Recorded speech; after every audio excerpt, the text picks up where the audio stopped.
Before Islam, my life was just living in a bubble, in a deception. Just know that outside of Islam there's nothing. When I took Shahada, it was I saw things very differently.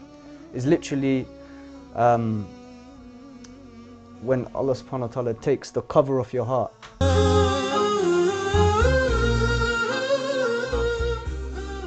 My name is Ismail. My original name before I was Muslim is Louis.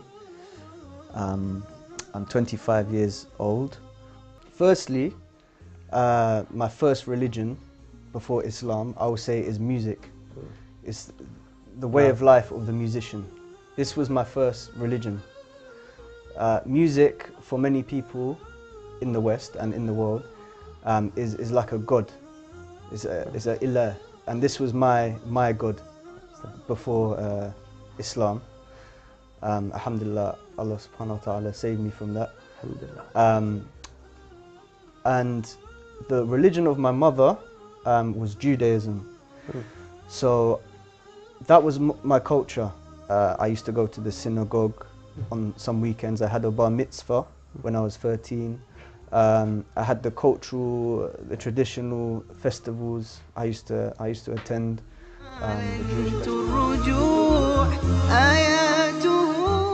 Specific time when I actually watched a documentary on the BBC called The Secret Life of Chaos. In this documentary, it was about how things come together. Well, this is what they said, how things came together from chaos to create order.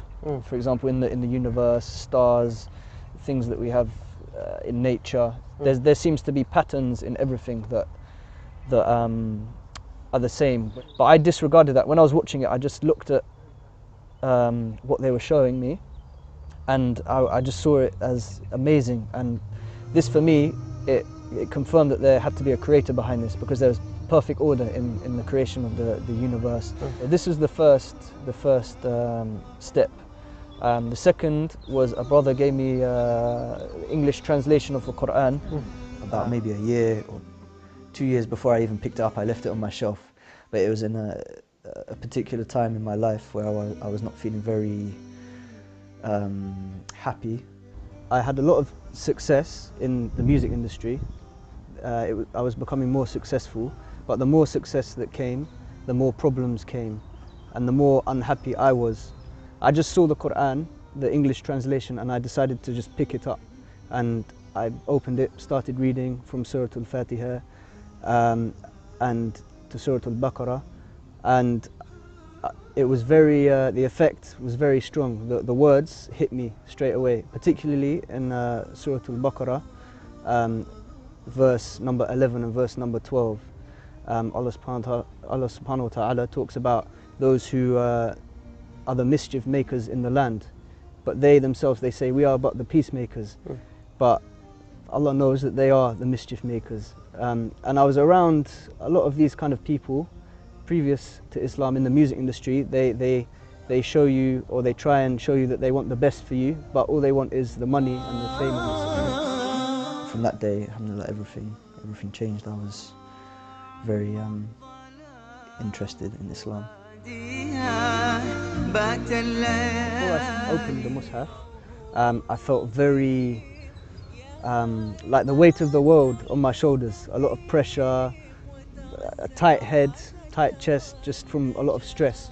And literally, when I started reading, I just felt light. I felt like it was just lifting.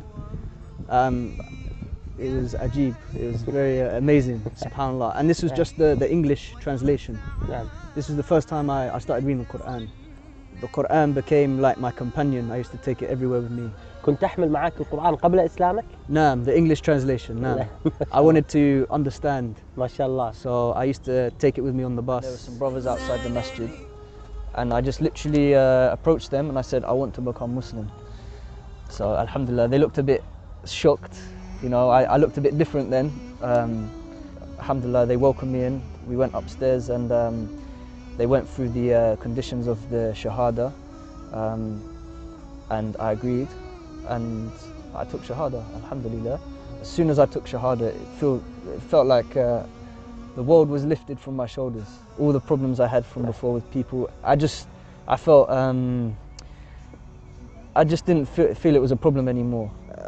I don't know what I've done to deserve the guidance of Allah, but alhamdulillah, He guided me, and I can never be, none of us can ever be grateful enough for that. I just hope that Allah subhanahu wa ta'ala keeps me firm upon the deen until I die. واتقوا الله واعلموا أنكم ملاقوه وبشر المؤمنين ولا تجعلوا الله عرضة لأيمانكم أن تبروا وتتقوا وتصلحوا بين الناس. بعد الإسلام كيف أصبحت علاقتك مع القرآن؟ Alhamdulillah, I read the Quran every day. The Quran for me is, I need the Quran. It's an addiction for me. I have to have it to feel, for my heart to feel at rest. So alhamdulillah. Before, I used to play music to try and feel at peace. But this feeling from playing music is an illusion. It's not real. It's a distraction from the remembrance of Allah subhanahu wa ta'ala. Music is very attractive. When you hear music, it can be very attractive it can go straight to the heart. A very powerful tool of the shaitan. In this venue, I played my first performance here, I think when I was around possibly 18 or 19, and throughout the years before I became Muslim, we played more and more shows in this venue, and we became more and more popular here. And wallahi, this place, alhamdulillah, Allah saved me from this lifestyle. This is the story of this club. Take it from me, I lived that life, and it's nothing but fitna. If you become successful, it's more fitna. So I had to choose between music and Islam. The two don't mix. Yes, you know? yes. I think Ibn al-Qayyim, rahmullah, said, the love of Quran and the love of music, they don't mix. Alhamdulillah. It's a different world. You see through different glasses. Before Islam is the glasses of dunya. When I took Shahada, it was I saw things very differently. It's literally when Allah subhanahu wa ta'ala takes the cover off your heart, you know, the kufr, out of my heart, I saw things very different. Tests, definitely, since I've been Muslim, because Allah subhanahu wa ta'ala says in the Quran that you can't say you just believe and you will not be tested. You know, you'll be tested in everything. You'll be tested within yourself, everything. At first, it was a very big problem. It was a very big problem with my mother, particularly, being from a Jewish background. She cried. I told her. She cried like her son had died, basically. Alhamdulillah, my parents, they have been excellent parents, very kind, raised me very well, alhamdulillah. But with regards to me being Muslim, they were not happy, especially my mother. But alhamdulillah, now I'm married. We have little Ibrahim, my son. It's made it easier now, you know, alhamdulillah. ولكن بعد أن أسلمت، ما هي الآيات التي أثرت فيك، وما هي الآية التي أصبحت عندك نبراس، أصبحت عندك شعار في حياتك لا تنساه أبداً؟ نعم، سورة الحديد, verse number 20, how Allah subhanahu wa ta'ala talks about the life of this world is a deception, you know.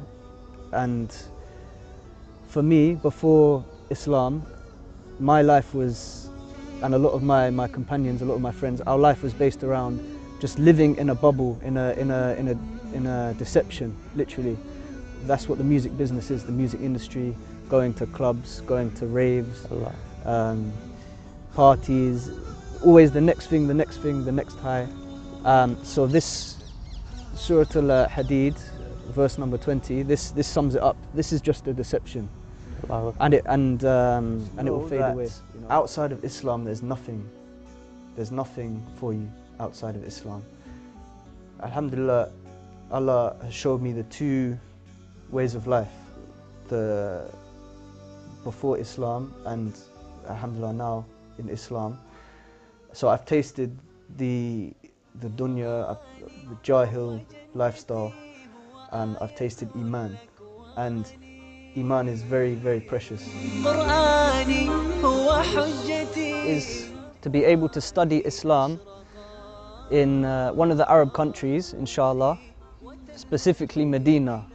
I would love to study Islam in Medina, in Jama'ah Islamiyah, and inshallah the knowledge that I will inshallah benefit from and that I acquire, I hope to teach my family, my friends, people from my community about the authentic teachings of Islam.